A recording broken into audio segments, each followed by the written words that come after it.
This week, I'm looking at a game that I've been trying to write for about a year and a half.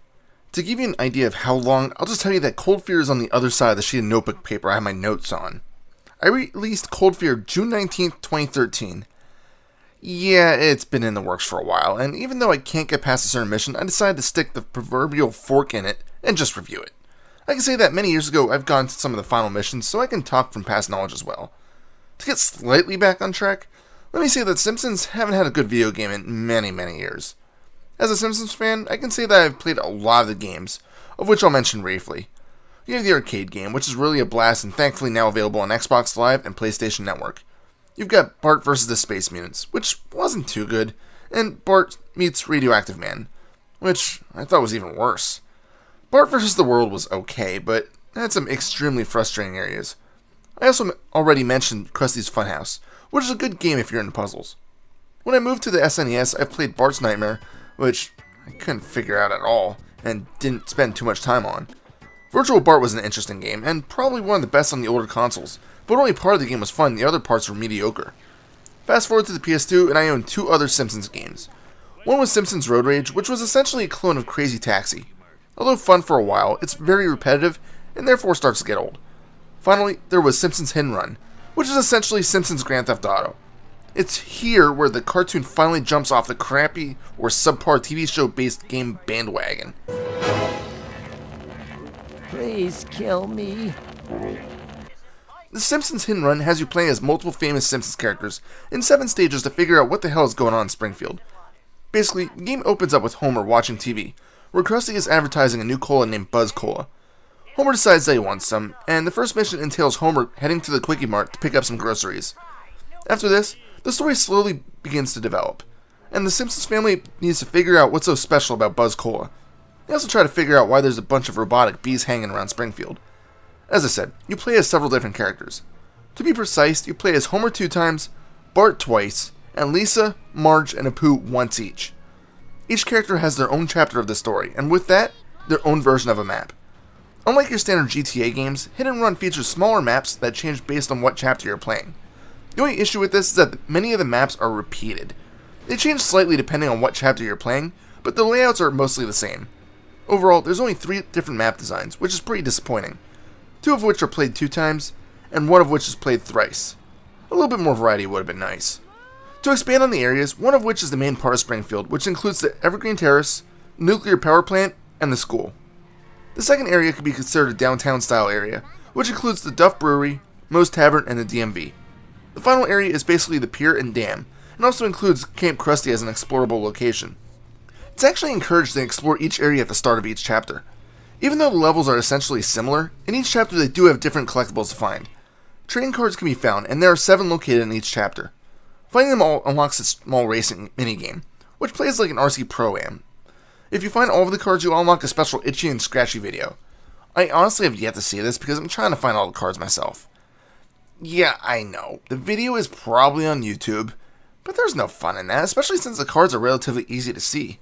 You can also find the robot bees, and destroying all of them makes parts of your journey a bit safer. They also give you a large deposit of coins, which are usually needed. These bees, although sentient at first, will attack in later chapters. Although it is impossible to die, getting zapped by a bee will cause you to lose a small amount of coins, although you can just run and pick them back up before they disappear, so it's not always a loss.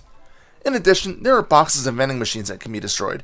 Although there's no real obligation to do this, you do get coins out of them. The only catch is that it'll raise your hit and run meter a bit. The coins themselves are used for very little. They are only ever for buying extra costumes or vehicles. At times you are also required to have these extra uniforms or cars, so it's up to you whether you want to buy them right away or wait to see if you actually need to complete a mission. For example, one mission requires Bart to have the Bartman costume on. Another has a requisite that Homer is driving the Mr. Plow truck. Once you buy a vehicle or costume, they are yours permanently. The only catch to this is that if a vehicle is completely destroyed, you must pay a fee to repair it. This can be avoided by collecting the various wrench power-ups that are located on the map. Finally, before getting to the main story missions, there's also a few other things you can do. Each chapter contains a special side mission that once completed unlocks a new vehicle that is actually driven by another character. For example, in the first chapter, you can harvest the tobacco crop to have Cletus drive you around in his truck. Again, these are optional, but are nice diversions from the main game. Finally, there are 3 races per chapter that you can partake in. Each is run by Milhouse, Ralph, or Nelson, who act as the flag bearers. Once all of those are completed, you unlock yet another vehicle, which is typically a much faster one. These races aren't too terribly difficult to start with, but sometimes the AI can be a bit unforgiving, especially if you get faster vehicles. And if you get too far behind, you're just better off restarting the race. Now finally, we get to the main story. The missions are different enough so that they don't get repetitive. They range from outracing someone to a specific point to collecting certain objects to even a mixture of multiple different objectives. You know, the same as GTA. The developers and writers did an amazing job in implementing the Simpsons humor and environment. Each mission has different quotes and each chapter really feels like it could have been a full episode. What makes them even more varied is that you can also leave your car at any time to run around. You can kick objects, which is your only real attack, but it's rarely ever needed. You can also run around and look for gags, which are essentially little inside jokes that, if you watch episodes, you'll probably get them. My metabolism has been slowed by frozen peas. The real catch to the game is that some missions can just be too challenging. For some, the AI is either too stupid or too smart. It's very easy for them to get caught on objects like trees and not know how to drive around them. And other times you may need to catch up to a vehicle ramming off the road, and it refuses to let you catch up. The mission that I got stuck on for the longest time is actually one where you play as a poo, and you need to race from point to point collecting a ton of objects. It just doesn't seem to give you enough time to work with. And I'm still trying to drive to the final area when the time actually runs out. It's frustrating, and ultimately stopped me from playing the game to the end for this review. I remember later missions in the final chapter of the game where you run into even more time constraint issues. As you're running around destroying objects, you'll notice that a small meter under the map raises. It automatically drops slowly, but if it maxes out, a message on the screen appears to say hit and run. At this point, Chief Wiggum starts chasing you. If he catches up to you and pins you down, you will receive a ticket and have to pay the fine in coins. If you can manage to evade him until the meter drains completely, there will be no penalty and you're free to continue on your destroying ways. It's actually really simple to dodge Wiggum, and it's also easy to destroy things and wait for the meter to calm down a bit before continuing. It's really a shame that not more is done with this meter though. It just feels underutilized. The graphics of the game are fantastic. You can tell that the game is based off of a cartoon, and all of the characters are modeled in a 3D extremely well. Animations are great, and the in-game scenes that help play out the story look amazing. There's typically at least one video per chapter, and are reviewable on the main menu if you want to watch them again. Finally, to make the game feel even more like The Simpsons, there's plenty of voiceovers that make the game even more enjoyable. Sure, some of them repeat more than others, but they are still good for a chuckle, especially when playing as Homer. Ooh, I'm soaring like a candy wrapper in an updraft. The Simpsons Hit and Run is a great take on the GTA formula, and it's about time they got something right in the video game field. Sure, it makes no sense at times, especially when Bart is driving around Springfield and cops don't even bat an eye. But hell, it's The Simpsons, and that's something you can expect to see in an episode.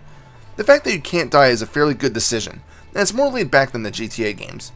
The only thing is that the difficulty is a bit uneven, so you may play a bunch of easy missions and hit a brutally hard one. Overall though, if you're a fan of the show, this is a game you need to play. Final score? 9 out of 10.